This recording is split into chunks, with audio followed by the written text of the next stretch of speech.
Madam, আপনি আপনার পদ থেকে রিজাইন দিচ্ছেন না কেন? আমি কি হেরে গেছি নাকি যে পদত্যাগ করব? আমি তো হারিয়েনি। আপনি তো হেরে গেছেন, রেজাল্ট দেখতে পাচ্ছেন না? ওটা তো আপনাদের চোখে আমি হেরেছি, কিন্তু আমার চোখে আমি আজও জিতেছি। এ আবার কিরকম কথা? আমি বিশ্বাস করি যে আমাকে কেউ হারাতে পারবে না, কেউ না।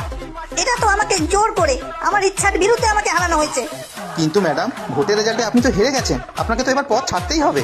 হেরে গেছি মানে? 1 সেকেন্ড, এ কি বলে? আমি কি হারতে চেয়েছি? আমি তো হারতে চাইনি। এটা তো আমার ইচ্ছার বিরুদ্ধে আমাকে হারানো হয়েছে। আমি তো জানতাম আমি জিতবো, কিন্তু হারিয়ে দেওয়া হয়েছে আমায়। তাই এই হারটা আমার হার নয়, এটা আপনাদের জনগণের হার।